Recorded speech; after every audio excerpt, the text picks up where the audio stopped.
to the Garden, that the flick that's out about you, this documentary, this and that. Is Robert Redford going to do that? And am I still invited? This and that. Are you sending the private jet for me and the impeccable one? Yeah, I think December the 11th is when they choose who's going to be invited into the Sundance Film Festival. But I think we have a real excellent chance because, they're saying Michael B. Jordan, and he's in the film, right? He carries a lot of weight. So, yeah, of course, I'll let you know, Pedro, when that situation happens, and I'm sure we'll talk between. And where's that going to take place? In Utah? In Utah? Yeah, Sundance Film Festival. And, Robert Redford, he passed away, so this is kind of like the first event without Robert Redford. But nonetheless, it's still pretty awesome. I fought once. I fought once in Salt Lake City. I was the darkest. I take that back. It was another black guy on my team. We were the only people of color in the whole place. Wow. It wasn't. I mean, I'm saying to myself, "Whoa!" I mean, my mother's Norwegian, so I'm used to being around, very fair-skinned people. My mom's like white as snow, so that's no big thing. Yeah. But the bottom line is, I looked around and I realized, you know what? It's just me and this black dude. And you stuck out. Yeah, it was the whole arena. Anyway, pound for pound, who's the best fighter in the world? Terrence Crawford? I don't know. It's tough for me. I don't look at them that way, brother. Okay. I look at these guys. Yeah, I know you got to work from. All right. Talk to me about this. David Benavidez, Dimitri Bivol didn't want to fight him. He gave up his portion of the WBC title. Is Benavidez going to get his? Is he going to be? I'm afraid that Canelo ducking him for 3.5 years, and there's some political issues on that his prime might have been taken away from him. Do you think there's any chance of that? Man, 100%. I think, number one, at this point, the stages with Canelo and Benavidez is at that point, Canelo didn't need Benavidez. Benavidez needed him. I'm talking about on the marketing strategy, because the people, and you're talking about, is he a draw? Benavidez is a great fighter, and he's always in magnificent fights and all that, but can he draw 20,000 people? And I guess we'll see next weekend. He drew a good crowd. I don't know if you can draw in Saudi Arabia. I don't know if that counts, but he drew a good crowd. The last time against David Morrell in Las Vegas, the T-Mobile Arena was pretty well full. Anyway, hug your wife. Have a great weekend. I thank you so much for your time, man, and I look forward to seeing you in Utah. Okay, all right, brother. All the best to you, man, and we'll talk before that for sure. From the fields to the garden. I'm talking about Madison Square Garden. That is Jacob Stich Duran. You are tuned to Ring Talk on Sports Byline.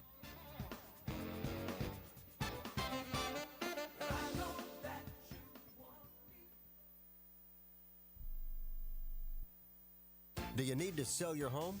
If you've sold a home before, you remember how stressful and expensive it was. Sold.com is here to help you sell your home for the most money and with the least amount of stress. There are new ways to sell your home that you've never heard of before. Did you know there are companies who'll offer you cash for your home? Did you know you could trade in your home for a new one? Did you know there are realtors who'll sell your home for a flat fee instead of an expensive commission? It's true. Sold.com services are free. So if you're looking to sell, make this free phone call right now and learn how your next home sale can be faster and easier than you ever thought possible. Pick up your cell phone and call right now. 800-251-7816. 800-251-7816. 800-251-7816. That's 800-251-7816. I'm holding in my hand the American Silver Eagle dollar. It's a beautiful piece of American history, and it's 1 ounce of silver. Originally minted in 1986, these coins are a beautiful classic piece of American history, and they're a great investment you should add to your portfolio. The beauty of silver is that however much you have available to invest, silver is affordable and easy to acquire, with one coin costing around $30. So, if you choose to invest a few thousand in silver, you can get quite a bit for your money. And you'll have a tangible asset that you can hold, one you can be proud to own. Claim your piece of American history with American Silver Eagle dollars. Call the Silver Hotline right now. 800-620-1624. 800-620-1624. 800-620-1624. That's 800-620-1624. Do you have a book? Get it out of your mind and make it a real book with a free guide to book publishing. Trying to publish a book yourself can be complicated. It takes a lot of time. Time that you could spend writing your book or even more books. Do what you do best. We can do the rest. Thousands of authors across the nation have trusted our book publishing service. We have the connections to help you get your book printed, distributed, and sold on Amazon, Apple Books, Barnes & Noble, and bookstores nationwide. We can do it faster than you can on your own. Get your free guide to publishing. It's a free phone call. Remember, make this free call right now and learn how to turn your book into something real that people can buy. Get your free writer's guide. Call right now, 800-482-8399, 800-482-8399, 800-482-8399. That's 800-482-8399. Now, more of Ring Talk with Pedro Fernandez. Well, where do you hurt? It's my head, Doc. It's my head. Dizzy? Ringing in your ears? Well, I mean, it's all the time, Doc. Like bells? That's it, Doc, like bells. Huh? That Doc. How do they go? Dong dong, ding ding, or ding dong? It's important. Ding... dong? Dong ding? No second guessing. Too bad. Should go dong dong.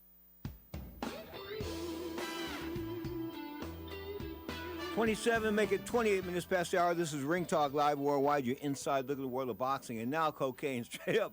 I'm going down this cocaine road because of the fact, Joseph Parker tested positive for blow. Of course, when you test positive in a urinalysis, that means you've been taking blow pretty recently, like in the last 72 hours, maybe 3 to 4 days max. That's what I've been known. That's what I've been told how long cocaine stays in the system, okay, 4 days. So anyway, he got caught after the fight with Fabian Wardley a few weeks ago, of course, when he lost a fortnight ago in the 11th round, got stopped in the 11th round, gassed out. On the scorecards, he was ahead, but he's not the first guy to have cocaine problems. Let me tell you about this guy.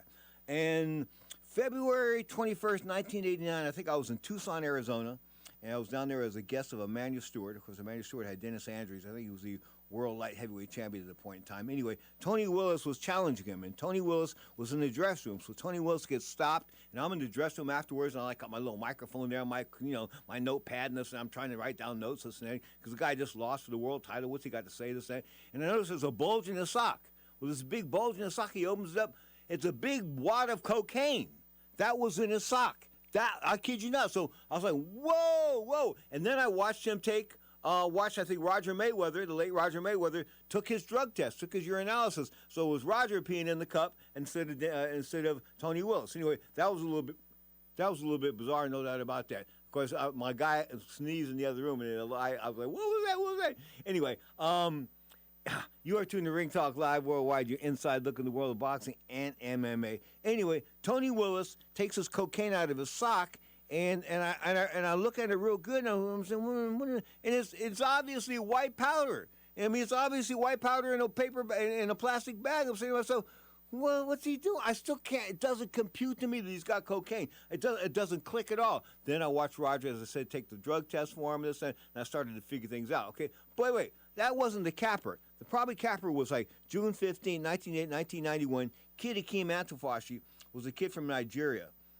He was based in Las Vegas. I can't remember, Billy Baxter. Yeah, Billy Baxter, the world poker champion, was his manager. Anyway, Kid Akeem Antofashi was undefeated. He went into Texas to fight Robert Quiroga for the WBO or the some 115-pound, IBF maybe, 115-pound world title, super flyweight, 115 pounds, junior bantamweight, call it what you want. Anyway, he goes in and fighting for the title, and Akeem is a slight favorite going in this one, but Quiroga ends up beating him down the stretch in this one, and before you know it, it's a 12-round fight, and the fight's over with, okay? And Akeem loses across the board, 115, 114, 116, 112 twice, 8-4 in rounds, and basically it was like 7-4 and 1 as far as the other judge was concerned. But anyway, right in the ring, Kid Kid Akeem collapses right then and there. He collapses. His brain goes into some type of convulsions, this and that. And he's got some issues, brain bleed. Now, he's in trouble. Anyway, so he's in serious trouble. So guess what? They go to take off his cup. They get him in the ambulance. They take off his trunks. They take off his cup. Guess what they find in his cup? No, not a penis. They found some cocaine. Okay, you should have found the penis, but instead maybe they found that too. But the bottom line is they found this big ball of cocaine. So that's that's how addictive cocaine is. I mean, I can't tell you my family had cocaine problems. They did. I mean, they did. They had cocaine problems. They had meth problems. They had speed problems. But then they had cocaine problems. Cocaine problems on both sides of the family. But let me tell you how the brown side of the family handled the cocaine problem. They went to jail. The white side of the family went to rehab. That's just the way. I mean, that was it. That was it. Anyway, Kid Akeem Antifosh, he died a few years later. Of course, he went back to Las Vegas, and he was caught selling drugs on the street and things like that because he couldn't fight anymore. If you couldn't fight, he couldn't do anything. He was 23 and zip coming in. Anyway, but the bottom line is he was deported for drug dealing, went back to Nigeria, and I think he tried to have a fight. He tried to train for a fight, and he died in training. So that was really, really sad. But cocaine, there's a couple instances when cocaine is, it's the monster. It ain't, it's Colombian dust. And most of the people I've known that have done cocaine have ended up having negative effects from it. So I'm trying to tell you, it's like, this is not the stuff to be dealing with. Of course, Erickson Lubin failing so miserably last week against Virgil Ortiz. Of course, Virgil Ortiz may be the next star of boxing, the current star of boxing, call it what you want. The fight was sort of a little weird. I didn't know if I thought at first, when the fight was stopped that maybe this was a bit of a premature stoppage. But then I looked at it again, and you see in the replay that the guy was either out on his feet or he was having the best acting, or he was doing the best acting job ever. Because I'm gonna tell you, these fights ending real early. With all this betting scandal and that kind of good stuff. Every time a fight ends early, I start to smell. I mean, is there something to smell there? Or was it my imagination? But the bottom line is, Virgil Ortiz, I thought at first, he was going to smoke Erickson Lubin. I know no doubt about that. But when Lubin went back to the ropes in almost a peekaboo-like style, in other words, typical sparring partner type of style, I knew he was going to get licked. I mean, you can't go back to the ropes like that against a monster like that and expect not to get lit up like the White House Christmas tree. That was just silly. So it was the worst strategy I've ever seen. Probably the last couple of years of boxing on television or in live gates and that kind of stuff. Worst strategy I've ever seen. So that guy should be, whoever is training, evidently he had two new trainers, or he had 3 trainers in the last 3 fights or something like that. Well, guess what? Maybe it's time to retire, man, because you ain't got it no more. Getting knocked out real early like that by Virgil Ortiz. Whether it was a knockout or an acting job, I don't know. But the bottom line is, you don't belong in the ring with the upper echelon of boxing. Now, speaking of the upper echelon of boxing, of course, that is David Benavidez going next week, of course, defending the WBC light heavyweight title against the thrice-beaten Anthony Yarde. Anthony Yarde's claim to fame is every time he steps up, he gets beat. I mean, that's his claim. Every time he steps up to world-class level, he gets beat. He just does. So I'm not seeing a whole lot of potential here as far as an upset is concerned. I think that Benavidez should smoke Yarde. But then again, I talked about David Benavidez maybe having reached his peak already, and he's going downhill because, when you keep going to bed every night for 3.5, 4 years thinking this fight's going to happen, I'm going to make enough money to feed my family for the rest of my life and their generation and 3 or 4 generations after that with the Canelo fight. But then again, Canelo decides not to fight him, so the fight never happens. And instead, Canelo fights a welterweight, licked by a welterweight, and you make sure that he fights a guy that can't knock him out. You feel me on that? That's why Canelo fought Terrence Crawford. He said, well, the guy's moving up 20 pounds, with very little chance of him knocking me out. He knocked you around, but he didn't knock you out. But I think Canelo chose his way to go out. I really do. I think all of this has been choreographed. The fight with Jaime Munguia tested positive for some weird substance in this one. It was regarding a drug test recently. Anyway, Jaime Munguia, he gave Munguia, after a 12-round fight, he gave Munguia a $125,000 car afterwards. Come on, man. I mean, have you ever beaten some guy and given him $125,000 afterwards? No, it's just impossible. Okay, the Berlanga fight, Berlanga didn't try hard. I keep going and going. The last time that Canelo fought anybody decent was Dimitri Bivol, and Bivol beat him on points. Bivol's a punchless guy. If Bivol could punch a little bit, he might have taken him out. But the bottom line is he can't punch it off. Of course, Bivol now the sort of inactive WBC champion, sort of gave up that title, let David Benavidez take that. Put it this way, you gotta smell a little squirrel in him. You just have to. I mean, he didn't want to fight Benavidez. He's sort of calling his shots. He said he had a shoulder injury. Then they asked him to produce a doctor's report on the shoulder injury. He couldn't do it. Why couldn't he do it? Maybe because it wasn't a real injury. Straight up, who knows? Terrence Crawford, the best fighter pound for pound in the world. Is Oleg Usyk number one? Number two? No. I think no Illinois is either one or number two. In other words, those are the number 1 and 2 guys, Terrence Crawford and Illinois. Of course, number 3 is going to be Junto Nakatani, the undefeated WBC 118-pound champion, come to